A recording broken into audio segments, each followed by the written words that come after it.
السلام علیکم ناظرین. بہت ایک دلی دکھ اور ایک ایسی فیلنگ ہے کہ جو انسان ایک مسلمان اپنی زبان سے بیان نہیں کر سکتا. لیکن کچھ چیزیں چلیں وہ وہاں پہ جو مسجد نبوی میں ہوا میں ان کی شدید الفاظ میں مذمت کرتا ہوں. اس طرح نہیں ہے کہ ہم لوگ ایک مسلمان بھی ہوں اور ہمارے روضہ رسول پہ جا کے اس قسم کی حرکات ہوں تو ہم لوگ اس کو ایک چیز کہ اس کو پی سکیں. یہ ہمارے لیے مشکل ہے. کسی بھی مسلمان کے لیے یہ بات ہضم کرنا اتنا آسان نہیں ہے. لیکن کچھ چیزیں وہ ہوا لیکن اس کے بعد کچھ چیزیں ایسی ہو رہی ہیں کہ جو اس سے بھی زیادہ خرابی کی طرف جا رہی ہیں. تو آج کی ویڈیو بنانے کا مقصد یہ ہے کہ میں آپ کو یہ بتا سکوں کہ ایسا کرنے کی وہاں پہ اجازت تو کسی بھی انسان کو نہیں ہے اور مسلمان کو تو خاص طور پہ وہاں پہ بہت زیادہ احتیاط کرنی چاہیے. لیکن ایسا کیوں ہوا، کس وجہ سے ہوا، ایسا کرنے والوں نے جو وہاں پہ بے حرمتی کی ہے اس کی سزا کیا ہے، اور ایسا کرنے والوں پہ اگر فرد جرم عائد ہوتی ہے تو وہ کیا ہوتی ہے، اور اگر ایسا کرنے کے لیے کسی نے کہا ہے یا کسی نے اکسایا ہے یا کسی کی وجہ سے ہوا ہے جس کو پتہ تھا کہ یہ کام ہو سکتا ہے تو وہ کون ہے، اس کے پیچھے کون سے محرکات ہیں. تو یہاں پہ میں اس ویڈیو میں یہ 2-3 پوائنٹ اور آخر پہ ہم یہ بھی ڈسکس کریں گے کہ اللہ تعالیٰ جو ہے ان کی طرف سے بھی کچھ چیزیں ہوتی ہیں تو کیا یہ اللہ تعالیٰ کی طرف سے تھا یا اس کے اوپر ہم باقاعدہ طور پہ گفتگو کرتے ہیں آپ کے ساتھ. تو ویڈیو دیکھیے گا اینڈ تک، انشاءاللہ تعالیٰ میں آپ کو بتانے کی کوشش کروں گا بہتر سے بہتر. تو بات شروع ہوتی ہے کہ ہم بھی دیکھ رہے ہیں ویڈیوز کے اندر بھی، اور آج کل کے جو اسکالر ہیں ہمارے، یہ سیاسی رہنمائی ہمارے اسکالر بنے ہوئے ہیں، یہ بتا رہے ہیں کہ وہاں پہ روضہ رسول کے اوپر سورۃ حجرات کی کچھ آیت مبارکہ لکھی ہوئی ہیں. تو یہ سورۃ حجرات کی جو آیت مبارکہ ہیں یہ خاص طور پہ رسول اللہ صلی اللہ علیہ وسلم کی شان کے لیے اتری تھی. لیکن جہاں پہ رسول وسلم کے لیے بات ہوئی ہے وہاں پہ مسلمانوں کے لیے بھی بات ہوئی ہے. تو یہ چیز ان کو اپنی دفعہ یاد نہیں ہے. ایک ویڈیو پہلے عمران خان صاحب کی ہے جہاں پہ ان کو لوگ کچھ الفاظ ان کے لیے استعمال کر رہے ہیں. یہی مسجد نبوی ہے اور یہ بی بی جو آج کل ہر جگہ پہ موجود ہیں، یہ کہتی ہیں کہ یہ ان کو مکافات عمل ہے اور یہ ان کے ساتھ ٹھیک ہوا ہے. اس وقت ہمارے نام نہاد قسم کے جو علماء کرام آج کل ہیں جدھر بھی ہیں وہ ان کو نہیں تھا یاد کہ یہ کیا ہو رہا ہے، یہ آج ان کے ساتھ ہو رہا ہے، کل کسی اور لیڈر نے وہاں پہ جانا ہے. اس پاکستان کا تو ایک جمہوری نظام ہے، آج ایک لیڈر ہے کل دوسرا ہوگا، تو یہ جانا ہے ہم کس کی روش کس طرف جا رہے ہیں. تو سورۃ حجرات کی جو آیت مبارکہ ہیں اس میں یہ ہے کہ حضرت وسلم کے بارے میں اس میں یہ مفہوم کے ساتھ میں آپ کے سامنے بیان کرتا ہوں. آپ کو دیکھ لیں آیت نمبر 2 سے لے کے آیت نمبر 5 تک یہ کہا گیا ہے کہ یہ جو لوگ آپ کی آواز سے اونچی آواز رکھتے ہیں ان کو غرق کر دیا جائے گا، ان کے اعمال کو غرق کر دیا جائے گا. پھر کہا گیا کہ جو لوگ بھی آپ کی آواز سے اونچی آواز جن کی ہے وہ نہیں جانتے کہ وہ اس قدر بڑا گناہ کر رہے ہیں تو ان کو آواز سے پست ہونی چاہیے ان کی آواز.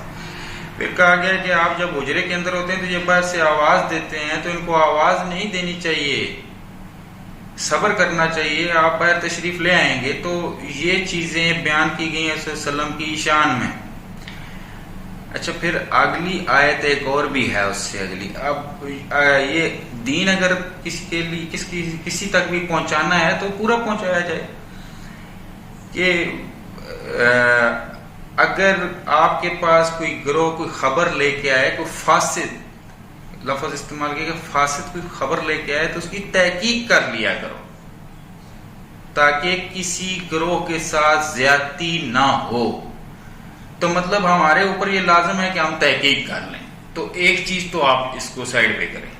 دوسری چیز حضرت عمر فاروق رضی اللہ تعالیٰ عنہ کے بارے میں ایک میں دیکھ رہا ہوں انٹرنیٹ کے اوپر کافی زیادہ چل رہا ہے کہ انہوں نے کہا کہ مسجد کے اندر، مسجد نبوی کے اندر ہی دو لوگ بات کر رہے تھے اور وہ ان کی اونچی آواز کی وجہ سے ان کو سزا کے بارے میں ہے بیان. تو میں وہ بیان بھی بیان کر دوں کہ وہ حضرت علی ابن عبداللہ بیان کرتے ہیں کہ انہوں نے حضرت عمر فاروق نے اشارتاً بلایا صحابہ کرام کو اور دو لوگوں کی طرف متوجہ کیا کہ یہ لوگ ہیں، ان کو بلا کے لاؤ. وہ لوگوں کو، وہ بھی صحابی تھے، سننے میں یہ آتا ہے کہ جگہ پہ ہے کہ تابعین ہیں، لیکن ان کو بلا کے لایا گیا، تھے مسلمان، بلا کے لایا گیا. تو ان سے پوچھا گیا کہ آپ کہاں سے ہیں؟ تو انہوں نے کہا ہم طائف سے ہیں. تو حضرت عمر فاروق جو کہ ہمارے خلیفہ تھے، خلیفہ وقت ہیں، حاکم ہیں، عادل ہیں، بہت بڑے، انہوں نے کہا کہ اگر تم مدینہ سے ہوتے تو میں تمہیں یہاں سزا دیے بغیر نہ چھوڑتا کہ تمہاری آواز مسجد نبوی میں اونچی ہے.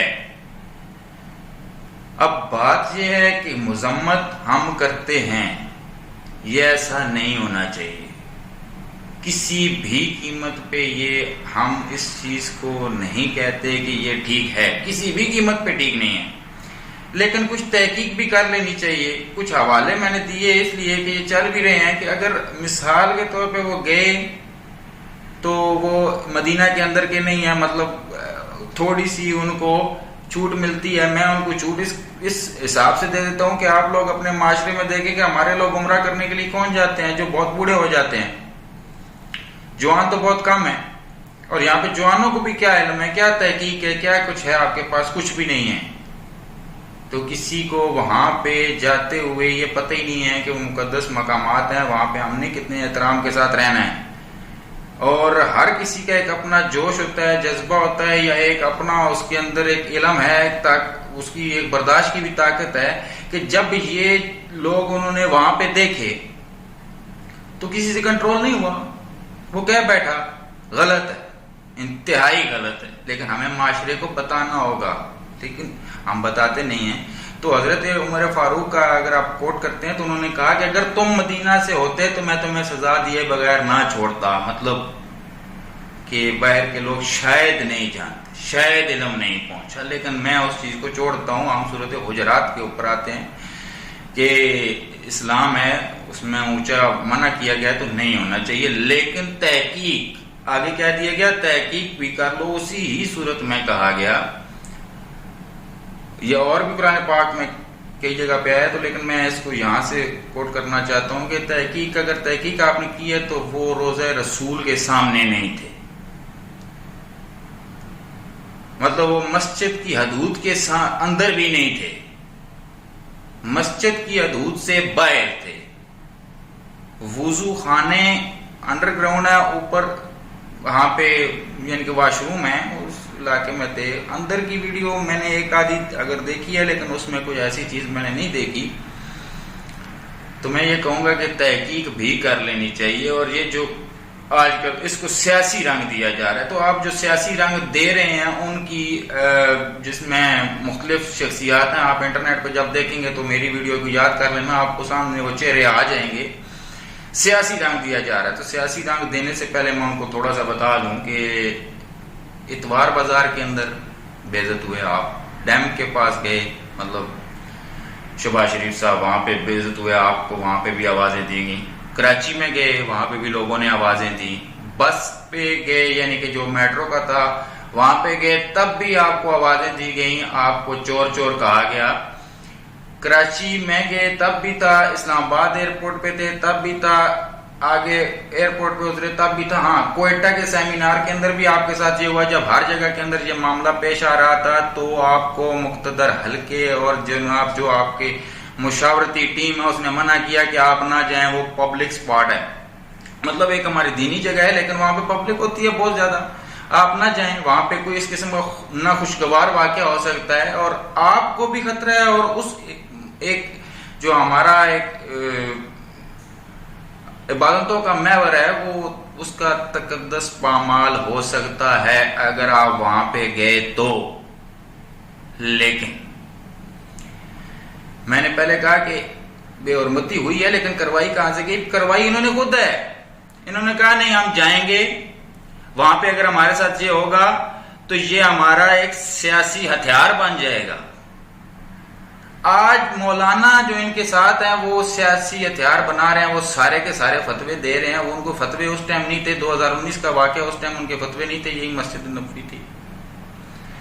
آج سب کچھ ہو رہا ہے، یہ پریس کانفرنس کر رہے ہیں، احسن اقبال صاحب وہاں سے بیٹھ کے کہہ رہے ہیں کہ ان کی اگر آپ ویڈیو کلپ دیکھیں، 10 منٹ کا کلپ ہے، اس میں اگر آپ دیکھیں تو وہ کہہ رہے ہیں یہاں پہ ایسا نہیں ہونا چاہیے، فلاں نہیں ہونا، لیکن ان کے منہ سے الفاظ پھر بھی غلط نکل رہے ہیں، تو وہ خود نکال رہے ہیں، مجھے یہ کہنے کی ضرورت نہیں ہے۔ لیکن میں ذرا دوسری سائڈ پہ جاتا ہوں کہ وہاں پہ چور کہا گیا، قاتل کہا گیا، غدار کہا گیا، آپ نہیں ہیں۔ ناموس رسالت پہ حملہ تم لوگوں نے کیا قومی اسمبلی کے اندر، اس قانون کے ساتھ چھیڑ چھاڑ تم نے کی، اس قانون کو تبدیل تم نے کیا۔ ممتاز قادری کے مسئلے میں تم ہی لوگ ہو، یہ پیپل پارٹی، یہ نون لیگ، یہ جھنگا مشتی جتنی گھٹی ہوئی، یہ سارے ہی تھے جنہوں نے کہا کہ یہ کالا قانون ہے۔ کون بولا تم میں سے؟ جب اس ہستی کی ناموس کی حفاظت تم نے نہیں کی تو تمہاری عزت کی حفاظت وہاں پہ پہنچ کے انہوں نے نہیں کی۔ یہ بھی ایک چیز کو نوٹ کرو کہ جب تم اس بارگاہ میں گئے تو انہوں نے بھی تمہاری عزت لاج نہیں رکھی، اور جو تم لوگ کہتے ہیں عمران خان تو اس مدینہ کی ریاست میں اپنے جوتے بھی اتار کے چلتا ہے۔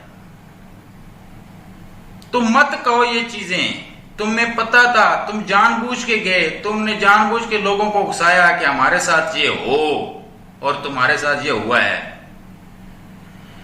اس کے بعد میں ایک آخری چیز یہاں پہ ایڈ کرنا چاہوں گا کہ اللہ تعالی بہتر جانتا ہے کون غلط ہے کون ٹھیک ہے، لیکن ہم تو وہی کہہ سکتے ہیں جو ہمارے سامنے ہیں، ہم اس کی مذمت کرتے ہیں جو وہاں پہ ہوا ہے، لیکن انہوں نے جان بوجھ کے یہ کیا۔